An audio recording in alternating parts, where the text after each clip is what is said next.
बुधवार को शामली के रघुनाथ मंदिर में अमित कोरी की रस्म तेजी चल रही थी। उसी बीच अचानक कांग्रेस अध्यक्ष राहुल गांधी व प्रियंका गांधी की सूचना मिली। सूचना मिलते ही पुलिस विभाग में हड़कंप मच गया और पुलिस विभाग ने सुरक्षा भी बढ़ा दी गई। शहर के चारों ओर सुरक्षा तैनात कर दी गई। जिसके बाद राहुल गांधी अमित कोरी की तेरहवीं पर पहुंचे और उनके परिवार से मिलकर उनको सांत्वना दी। उसके बाद दूसरे शहीद प्रदीप कुमार के परिजनों से मिलकर उनको भी सांत्वना दी। जब मीडिया ने उनसे सवाल करना चाहा तो उन्होंने मीडिया के सामने कुछ भी कहने से इनकार कर दिया और कहा कि हम इस दुख की घड़ी में आए हैं और अब कुछ नहीं कहेंगे। जिसके बाद वे मेरठ के लिए रवाना हो गए। वंदे मातरम, वंदे मातरम, वंदे मातरम, वंदे मातरम। पुलवामा में वीरों ने जो जान देश पे वारी है, दुश्मन की औकात नहीं ये अपनों की गद्दारी है।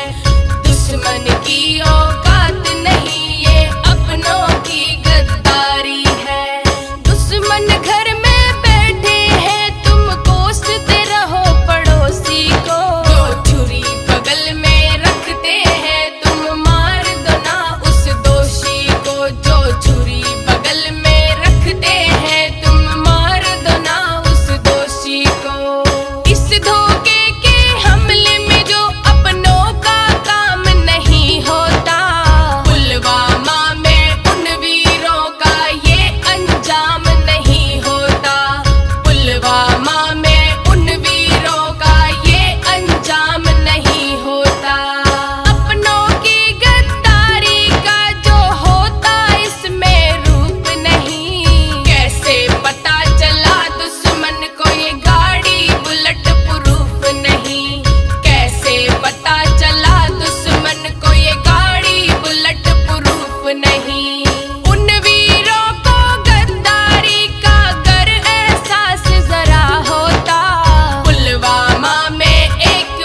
विकास समिति शामली।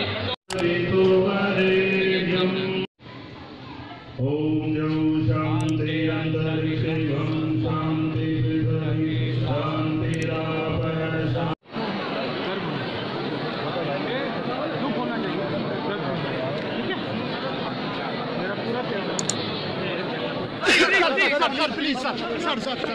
सर आपकी प्रतिक्रिया क्या है?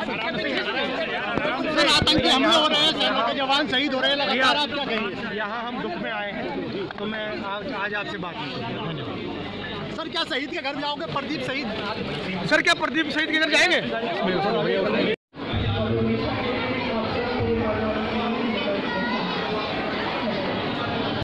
बैठ के और उनके प्रति जिन्होंने देश के लिए जीवन दिया। आपको मैं बताना चाहता हूँ कि आपके दुख में हम आपके साथ हैं। इन्होंने आज अपनी जान हिंदुस्तान के लिए दी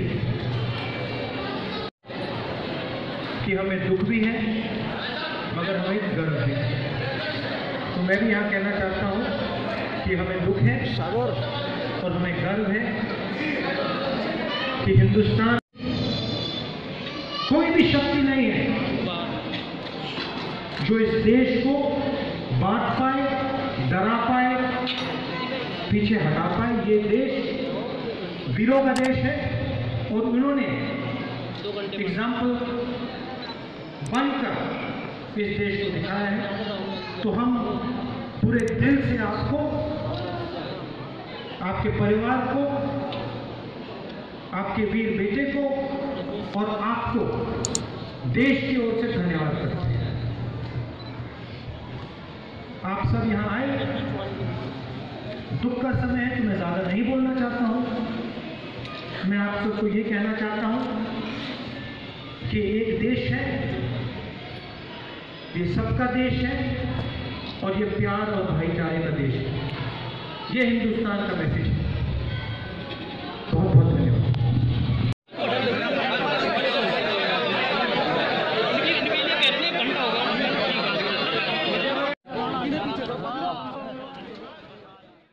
क्या कहा उन्होंने मुझे बस इतना ही कहा है कि इस मुसीबत की घड़ी में उनकी पार्टी वो हमारे साथ हैं और ये कहा है कि इस समय में तुम्हें मजबूत रहना है, अपने घर परिवार को संभालना है। तो और कभी भी मेरी ज़रूरत पड़े तो नंबर भी दिया उन्होंने। कहा है कि कभी भी अगर कोई भी बात तुम्हें करनी हो तो मेरे से डायरेक्टली बात करो।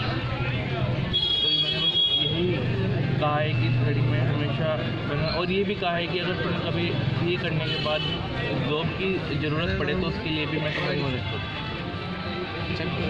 मुलाकात के लिए भी कुछ आपने कहा है कि मुलाकात करना, मेरे से कभी मिलना? हाँ, तो उन्होंने कहा है कि अगर कभी तुम्हें किसी चीज़ की ज़रूरत हो तो फ़ोन करना और मुलाकात भी करनी है तो ज़रूरी मुझसे एक बार बात करें। आपने क्या सर्विस के लिए क्या सोचा? सर्विस के लिए तो बेसिकली अभी तो कुछ नहीं सोचा है, जो सोचना है काम से बाद ही सोचा।